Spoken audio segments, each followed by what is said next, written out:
Hi, I'm Greg Mankish, and I run marketing here at Sound Thinking. I am really pleased to be speaking today with Chief Chris Knoller of Pueblo, Colorado. Welcome, Chief. Thank you. Happy to be here. Thank you for spending some time with us. Yeah. We're going to talk a little bit about Chief Knoller's experience in Pueblo, as well as his experience specifically with a broad set of public safety technologies, specifically ShotSpotter, and we'll kind of go from there in terms of your regular experiences. All right, cool. So, Chief, before we dive into specifics of some of your public safety technology work with things like ShotSpotter, let's get your reflection on the journey that led you to become Chief of Pueblo, Colorado Police Department. So, what were some of the pivotal moments in your career on that path? I think a lot of times it has to do with being in the right place at the right time. I had I've talked about this before. Early on in my career, I fell into a time where I was disgruntled and wasn't very happy, and I was lucky enough to have a peer that addressed it with me and told me to knock it off and to get my act together. And that's really the pivotal moment when my career changed. Was I thought I knew it all. I thought that I had it all figured out, that my bosses forgot what it was like to be a cop, that they, just the typical stuff you hear about oftentimes. And I unfortunately fell into that trap. But again, I was fortunate enough to have a friend that cared enough about me to be real with me and tell me to knock it off. And so it didn't happen overnight, but that started the change towards my attitude towards my department and my profession, and really set me on the path that I ended up taking. I never wanted to be a chief. It really wasn't what I was wanting to do, but the pieces fell together. There was a couple of opportunities that I took because I didn't want somebody else to have them, because I didn't want to work for those people. But I've been fortunate to be around some very good leaders. I've also been fortunate to be around some not so great leaders, and was able to I think, I'm certainly not perfect as a leader, but I think I've been able to piece those things together and do a pretty good job of more times than not doing a good job as a leader. So yeah, it's an interesting question. Super exciting as well around that little pivot. Yeah. And I think many of us get into that at some point in our lives. I speak generally, but especially young men. Yeah. If you will. Yeah. And, sometimes it just takes a little bit of reset. Yeah. And what's sad is when your peers see that and they don't say anything. Right. I was initially a little bit taken aback with my friend because I'd known this guy for decades. Well, at the time, probably just a couple. We went to high school together, and had he not done that, I don't know where I would be today. It's interesting to think about that. Yeah. Okay, let's talk about, you've had multiple roles within Pueblo PD, patrol, SWAT, to detective roles. How did these experiences shape your approach and kind of how you're thinking about your role now as a chief? Yeah, that's a great question. It's, I think having been on the SWAT team, it helps me have a very strong tactical understanding of how things should happen. Not everybody in the department is fortunate enough to be on the SWAT team. So, you have other leaders that are very good leaders in the organization that maybe don't have the tactical skill set to be able to recognize different issues tactically. So it helps me to have that understanding. It also helps me as a chief understand that, I have people for those jobs now. As much as I want to be the guy that's going in the door, I can't be. And my presence there will actually cause more damage than by me being gone. As a distraction. Yes. And then there's going to be the temptation for me to want to tell them how to do things, and things change over time. The way I did it is not necessarily the way that's still being done. So it gives me, and I also, having been on the team, understand our training program. And so I absolutely trust the guys that I have in those positions. And that they'll make the right decisions. And so I think it helps me not want to be that chief that has to go show up at the tactical incident. And then narcotics. I was in narcotics as a narc and then as a DEA TFO. And it helps me have some understanding on how to do long range and short range, long-term and short-term investigations, what goes into them. So when I'm hearing my detectives or their leadership talking about certain cases, I can have an understanding of what they're talking about. I don't do it often, but I can sometimes suggest things that maybe they didn't think of. So it helps to have that be well-rounded when you want to be the chief, having been in specialized units, having been maybe on a tactical team or a negotiations team or something like that. I think it helps. It's not absolutely required in my opinion, but I think it helps. Mm-hmm. Great. Based on some of those experiences, what are some of the core principles that have guided your career and how you think about public safety strategy? Yeah, well, so we have 4 core values at the Pueblo Police Department: service, integrity, character, and excellence. And I think those 4 values have played a role throughout my career in what I do. Now, like I said, I wasn't an angel. I'm not perfect. I have had struggles. And I think if most people are honest, that all of us have struggled in our professions at one time or another. Yes. But those core values is what I think of when I make decisions as a chief. It's what I think of when I hear from the public about things where we're doing things right, where we're doing things wrong, and how those core values impact what it is we're trying to do in our community. So that's what I would say is the service to the community and my partners or my subordinates now. Excellence in everything I do. I strive to do everything I can at the highest level. And that those are both 2 things that I learned from my parents. My father was in the military. Service was something that we did as a family. And excellence was expected out of everything we did. If you're going to make your bed, make it right. If you're going to do this, my dad had a saying I probably can't say on here, but don't do it halfway. Yep. And same with integrity and character. Those things have been beat into me, sometimes literally and sometimes figuratively, my entire life. That's how I try to run our department, is based off of those 4 values. And then when you talk about technology, how does the technology help us live up to those 4 values? And we'll get into it, I'm sure, later, but sound thinking allows us to have a quick response to our community, allows us to gather evidence that we need to make cases on criminals, and it allows us to have integrity because of the way that it is done. So when I look at what it is we're doing, whether it's technology, whether it's a training program, whether it's what we're doing out on the street, it has to meet those four values. Interesting. How did you, or how does Pueblo PD onboard new professionals along the lines of those 4 values? Did you come up with those in terms of when you were coming up through Pueblo PD? Were those values already there for you, or did they sort of evolve as your career and get crystallized? I think those 4 values were, I may not have recognized them when I was younger, but they have been part of my life, like I mentioned. They were not the values of our department when I was coming up. We had a list of like 14 values, which is too many for anybody to ever be able to remember. And 14 is probably a little exaggerated, but so we did a project when I was when I first became chief, or maybe it was deputy chief, where we asked the officers, what 4 values do you think symbolize what we're about? And those were the 4 values that they came up with. And so for the last, 4, maybe 6 years, those are the values that we've had as an organization. When we onboard people, we try really hard to keep those values in mind when we do it, have questions on the interview related to those in some way or another.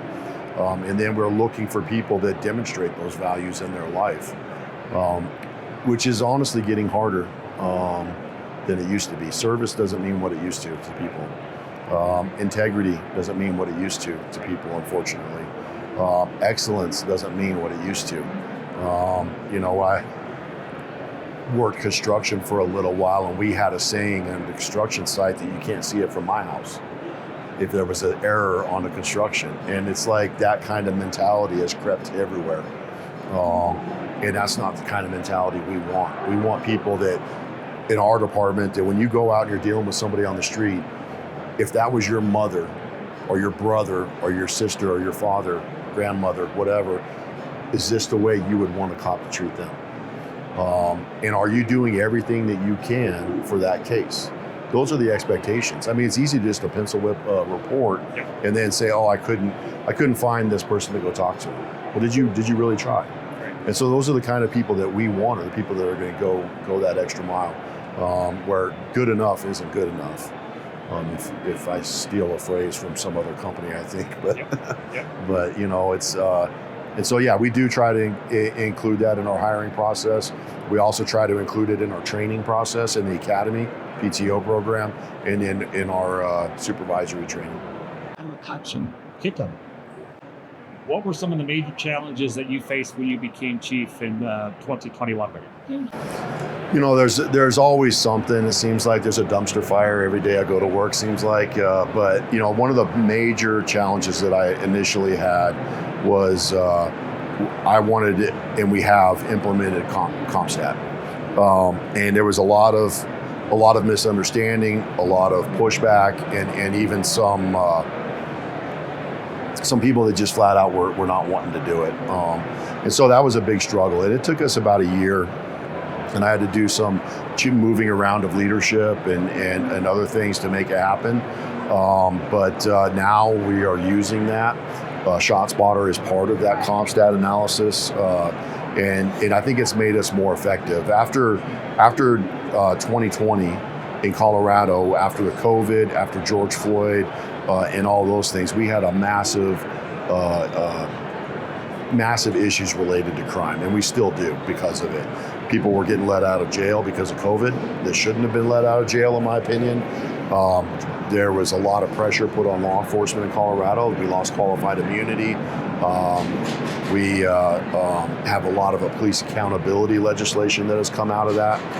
And at the same time, they reduced felonies to misdemeanors. And in Colorado, if you commit a misdemeanor, I can't take you to jail because none of our sheriffs will take misdemeanor arrests. There's no law that says they can't, they just won't do it. So there was a lot of those issues, and we're still struggling with those issues. Homelessness. So this CompStat data has been used to help us focus on those violent crimes. We've stood up a non-fatal shoot team. So they investigate non-fatal shootings the same way that we investigate homicides. Again, ShotSpotter plays a role in how we do that. Those were some of the initial challenges that I faced as a chief, and we're still working our way through some of those. I'm happy to say that now I think CompStat in the last 3 years has really been accepted. We still, as we get more personnel, there's other ways I would like to use it. Yeah. Okay. Thank you. Yes, those incredible set of challenges. I do recall all those, but not on the front lines like you were. What was policing gun violence like in the past, and how has technology like ShotSpotter changed the way officers respond to gunfight? Yeah, it's well, to be honest with you, until we had ShotSpotter, we didn't realize how much of a difference. But we have in our community, unfortunately, there is a lot of gun violence. And so in the past, we would try to collect, because ATF NIBIN stuff has been a thing for a while now. We always tried to collect brass, but when you didn't know where it was, it made it a little bit more difficult. ShotSpotter allows us to narrow that down and get those find those shell casings a lot easier. Over the 33 years I've been an officer, the technology and how we use it today, I can't believe, honestly, how we were able to solve some crimes back in the old days. And we did good. I mean, officers across the country back in the Stone Ages were doing great police work. Yes. It's just so much better now. And our cops now are so much more technologically inclined than we were. I mean, I'm the generation that got the Atari 2600. Playing asteroids was the highlight of my high school life. And these kids are doing stuff that's so far beyond that when they're 5 years old with their parents' phone. The more digital natives. Yes, absolutely. And so this technology, they adopt it much quicker than I think my generation or certainly other generations would have. And then so now we've got a real-time crime center in our police department. We've got ALPRs throughout the community. I never thought that would happen. We have mobile camera trailers that we could set up for different events or take to different neighborhoods where there's issues going on. We have DFR, drone as first responder through Brink, and then we have ShotSpotter. And so right now we have just, with your guys' help, implemented a integration with Brink and ShotSpotter. And so just this weekend, I think it was the first time it's gone live, and we had a shots fired incident where the drone launched to go to the shooting. The bad guys got away before it got there, but they got there so quickly that using the thermal camera, they could identify where the shell casings were. Wow. So it's really cool. And so I can see in the future, as we start integrating all these other pieces together, I can't imagine what in another 10 years what we're talking about. Research has shown, at least a lot of published research and our own experience from working with all sorts of different customers, that about 80% of all gunfire does not get called into 911 watts. Have you found a similar experience in Pueblo? I think ours is actually higher. It's like 85%. And that's what I alluded to earlier when I was talking about how we didn't realize how much was going on because we're only I can't remember what the exact numbers were, but we're only getting calls on like 18%, 15% of the actual shots fired. We have so far, through having this technology, have been able to render life-saving aid to 21 people that we never got a phone call about this shooting. So those are potentially 21 murders, depending on how severe their injuries were, and so we're getting there quicker. Sometimes we're getting there quick enough we can actually catch the guys that are doing the shooting, which is not, that percentage is pretty small. But when you're as busy as we are, if we weren't as busy or had more people, that might happen more often, maybe. And then, the other more critical piece of it is we're able to locate where the casings are, so that we can collect that evidence and get it processed. And just for those who's not as familiar, my understanding, correct me if I'm wrong, if you do get a 911 call for shots fired and gunfire, typically it's like, I kind of thought I heard something down the block or this or that, and you then deploy, but you're scanning and canvassing a much larger geographic footprint for potentially something very tiny and precise in terms of shell casing. Whereas a shot spotter in there gives you a much more precise. Yeah, absolutely true. Honestly, in the old days, we had to drive around to see if we could see anything that was hit. And if we didn't see anything was hit, or the sun or the headlights didn't reflect off of a piece of brass, you just cleared the area and went on to the next call. My cops, I will give them credit. They tried even before ShotSpotter. They are really on board with the NIBIN thing. So they would walk blocks trying to look for it. But you're right. You're trying to find something that's about that big with a naked eye, most often in the middle of the night using a flashlight. Exactly. And where you get the ShotSpotter alert, there's like an 80-foot area that you go to, and a lot of times there's another little smaller circle in there where it's the center of that circle, and that's probably about, a couple feet. And that's where you oftentimes will actually find, and they can use the app to walk themselves right into that. Wow. And then if they don't find it, then they start broadening their search. And I would say probably 9 times out of 10 we're finding brass, which helps us put cases together. Got it. And we talked a little bit about some measurable results and impact around. I think you mentioned 21 victims that you've been able to help and offer a render handling aid. What other types of KPIs do you look at, or are you able to report to show some measurable? Yeah, I think like I've mentioned several times, the NIBIN piece of it is really huge. So when we collect that brass, we're submitting it to get checked and get cataloged, and then if we are, our guys are really proactive at trying to get out there and stop gangsters and stop cars and where we can seize guns, and then we'll take those guns and test fire them. Excuse me. We'll take those guns and test fire them and send those brasses off to get them linked up, and we can make a lot of cases that way. So far this year, we've had 24 non-fatal shootings. We've had 60 shootings, but some of those are going to be, attempted suicides. They're going to be accidental shootings, so we don't count those as non-fatal shootings. Are criminal shootings that didn't end in a homicide. So we've had 24 of those this year that our non-fatal shoot teams investigated, and of that we've solved 12. Wow. With either the arrest of the offender, the death of the offender in another shooting, or arrest warrant. And so the evidence collection, not just stuff like video, which is huge, not just stuff like interviews, which are huge, but having the brass that we can collect from the ShotSpotter alert to be able to send in, and then we get the gun off of the guy. Now all of a sudden we can link him to sometimes 13 or 14 other drive-by shootings through the brass. And so it's been a huge game changer for us.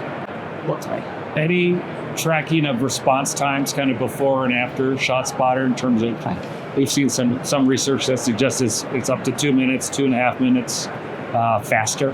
I don't know what that data is. We do have that data. It is faster.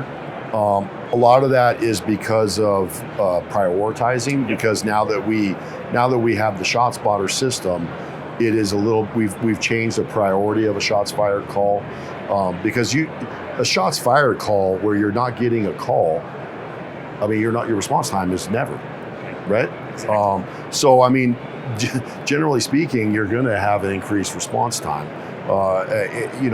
We are a very busy department, so sometimes ShotSpotter alerts wait, and so our response time can be relatively long. But the good news is, generally speaking, when we go back, the brass is still there because we respond to all of them. I think overall, though, our response times to shots fired and shootings is much faster now with ShotSpotter alert. Because even when people are calling in, it's not the speed at which we get the alert through the ShotSpotter. Right. It could be minutes later, 5 minutes later, sometimes even longer. Absolutely. And sometimes it's not till they get to the hospital. Right. So. What kind of feedback have you received from officers using ShotSpotter? They like it. They like it because, like I talked about, my team understands the importance of the NIBIN stuff. So helping them find the evidence and find it faster than they were able to before is huge. It saves time for them. It helps them narrow down, okay, if this is where the shooter was, which places could possibly have video evidence? And then they can go contact those individuals, see if we can get video evidence. Then you combine that in with our ALPRs. Now we have real-time crime techs that are looking at the ALPRs. Well, what vehicle traffic did we have in the area while that was going on? So it's bringing all that stuff together is huge. You mentioned ALPRs, so that's also a new category for sound thinking. So we introduced something called Plate Ranger. I believe you maybe have started to pilot that or deploy. We did. How's your experience been so far? Really good. The video portion of that is really cool, where you can actually see maybe what direction they went if it's at an intersection. You might get a different view of the driver as they're driving through. I really like that feature. A lot of them is just a quick picture, most of them. So having that feature on there is really cool, and I think it's been beneficial. I think they work really well as far as the camera. Not as up to speed on the Plate Ranger as I am on sound thinking, but I know that the real-time crime techs like it. Good. So yeah. Good. I suspect they're deployed in the ShotSpotter coverage area. Yes. Yes. Okay. Yes. Awesome. Change gears a little bit. Have you observed any changes in community safety perceptions, cooperation, trust, and especially maybe communities that maybe have been underserved in the past, or that have had some maybe challenging relationships with police defense? Yeah, absolutely. I think it's helped us in the areas where we have the ShotSpotter. It's been traditionally some of our more, and I'm not. The town's a great town. It's not like it's not like Gotham City or anything, but traditionally we've had our highest areas of violence in where the ShotSpotter system is, which is what we expected when you guys did the data and pulled the data with our crime analyst. But those communities have traditionally felt underserved. They felt that they weren't getting always the attention that they needed to address crime. I think it's helped. I think as a department, we still have a lot of work to do in that regard. But we've had people in those areas call us and say, "Can you put a ShotSpotter in my driveway?" Is that right? Oh yeah. If you want to put it on my roof, you can put it on my roof. None of us even know what it is, but you can put it in my backyard. So it's kind of cool to get that response, and we're fortunate in Pueblo. I know a lot of communities face the departments that want to implement this face a lot of trials and tribulations with their communities. We don't have that in Pueblo yet. What we have in Pueblo is a community that supports its first responders, wants us to be successful because it helps them, and they want to help us by putting ShotSpotters in every driveway in the community. So, it's good that way. I think when you look holistically at the issues that we're facing with homeless, there's still some issues in those areas where we have to do a better job to bridge that trust. But I think the ability that we have through ShotSpotter, through our non-fatal shoot team, using that as a resource, and our real-time crime center have really positively impacted our community. We've heard a little bit about that in other cities and jurisdictions that we serve, and specifically it's around what we spoke about a little bit earlier. If you're missing 80 to 85% of gunfire that does occur, and residents don't see any response from Pueblo PD, it's like, do we count? Right. Why are you ignoring us? And, Right. And then this is the opposite of that, which is we hear everything, we're going to respond, you're going to see a presence, and it's important. Right. It's a priority. I would agree with that. You're also deputy mayor of the city of Pueblo. Can you help us understand how that happened and how you have these joint roles, and how you balance your time and your priorities? Yeah, it's interesting. It's more of it's really more of a title than anything else. So the way it works in our city charter under the strong mayor, she has to select a department head to be deputy mayor. The first day she was in office, she had to go through council. They had to approve it, but she appointed me as the deputy mayor, which means really if she's out of town, I sign documents for her. I don't make policy decisions. Now, if God forbid something was to happen to her and she couldn't function as the mayor, I would have to resign as the chief and become the mayor until council found a replacement to serve as the mayor. Now, what I don't know is whether that has to go to a vote of the people or whether council just votes on who the mayor would be to replace me. So I would serve as the mayor for however long that happened. I go to public functions for her on occasion and represent her as the deputy mayor. I have not signed anything yet. No, that's not true. I think I signed one thing. I hope to never be mayor. I don't want to be mayor at all. Never. But it sounds like a lot like a vice president backstar. Yeah. Yeah, absolutely, and it looks good on a resume, I guess. It's fantastic.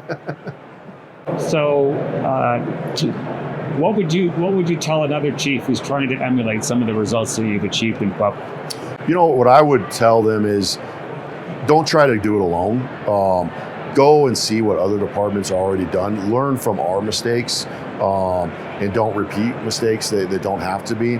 I think it's also good to try to partner if there's other agencies in your area that you can partner with to help create a real-time crime center, share some of the costs. And most of those jurisdictions where you're bumping up against one another, your criminals are moving back and forth. Here in Colorado, our criminals are very transient. They go from Pueblo to Denver, commit crime in Denver, come back down to Pueblo. So keeping in mind that at some point you're going to want to data share with a bunch of different agencies. So make sure you get a system where that's possible. It's funny. It's funny how technology is branching out. There's a lot of major players, and I think that at some point what we need is those major players to work well together, because I may want one system, another guy may want another system, but at the end of the day we need to be able to communicate our stuff with one another. And if we can't do that, it causes huge problems. And I think, as vendors for these various systems, having the willingness to work well with one another will go a long way for all of us. And that's what I would caution the chiefs is, make sure you talk to what your other agencies are using. Make sure the systems that you want to implement are going to work with those, and be able to share that stuff. Was there a formal sort of regional organization or structure that allowed you to sort of lock into that, or was it more informal that you had to sort of piece it together yourself? So the way we did it is, our sister city is actually Chihuahua, Mexico, and they have an incredible real-time crime center. Absolutely incredible. The technology that they use in Chihuahua, Mexico is unbelievable. There's a camera almost everywhere throughout that whole city, and they can track criminals. They have cold case detectives that work in the real-time crime center and will go through and use all this stuff to make cases on people. So that's when I first saw what a real-time crime center was capable of doing. And then we went down and Albuquerque, New Mexico is about 3 or 4 hours south of us. Very similar demographics, very similar crime stuff.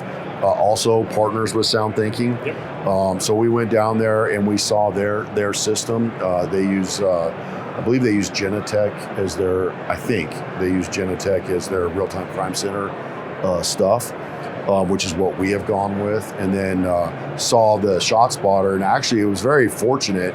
We ended up being there on a day where they were doing their annual ShotSpotter brief. Yeah. And so we got to sit through that and hear about it. And I was like, that's something we need. So that's how we got into Sound Thinking and ShotSpotter. And then, I've sent a couple of other deputy chiefs and captains to other departments, and we've seen what they do. And so we did piece it together, and we did not initially partner with our sheriff's office, which I should have. We're trying to get them to partner with us now. I think that they want to go a different direction, but it would be so much better if we were working together in this area, I think. Maybe, like I said, maybe whatever system they get and our system will be able to communicate, and it'll help us both. Because we're the largest city in the county. 2/3 of the population of the county live in my city. So to be able to share our criminal intelligence through that system would be good. Okay, a couple of rapid fire questions here. All right. Having spent your entire career in Pueblo, what makes this community special to you personally? What's something about Pueblo you wish more people outside the area knew? Yeah, to me, what's special about Pueblo is it's where my wife and my kids were born. I'm not from Pueblo, but it's an incredible community, very close knit, about 111,000 people, but it feels like it's smaller than that because no matter where you go, you run into somebody you know. And especially if you're born and raised there. My wife, we can't go anywhere without her stopping every 6 feet to talk to somebody. So it's a really cool town. And the things that I think people should know about Pueblo, we have a really cool river walk. It's a beautiful area. We have a Chili for Holy festival every year that is just phenomenal. It's the home of the Pueblo chili, which is way better than the Hatch chili, no matter what Chief Medina says. Right? Oh yeah. It's the best chili in the world. And it's just a cool blue collar agricultural town that is just an awesome place to be. Love to visit. Okay, culinary question. What's your favorite local dish? The slopper. Is that right? Yeah, Coors Tavern. That's my favorite. Okay. It's for those who are not familiar with that. It's an open face hamburger with green chili over the top, and you can put your fries in it or not. It's up to you. But there's several places that make very good sloppers. My favorite happens to be Coors Tavern. Okay, good to know. All right, last question. Your role can be intense sometimes, of course. How do you recharge or find balance outside of work? Activities, routines, or hobbies that kind of keep you grounded? I think I love to mow my grass. It's, and I'm afraid after I retire, I may not love to mow my grass anymore because it's like I just put my headphones on and I just go and I don't have to think about anything. I can Are you on a tractor? No, I push. Okay. I push mow. Good. That's something I enjoy doing. It's coming into wintertime, so I'm going to have to find something to replace that. But I'm a big Nebraska Cornhusker fan, so I watch Nebraska football. Yep. It's been painful 20 years, but they're coming back. And I think they were ranked 25th. And then we lost to Minnesota, so we're not going to be ranked 25th anymore. They're trying hard. The kids are trying hard. They're a good team. They'll do something. But so I watch sports. Family and I travel, do those kinds of things. So yeah, my first year as chief, I didn't take care of myself. Never was off. And man, don't do that if you're a chief. Take time off. Take time to take care of yourself. By the time I took time off, I was like frayed. So yeah, you got to take care of yourself. Good advice. No. Thank you very much. Yeah, absolutely. Thank you. All right. Appreciate it. Take care.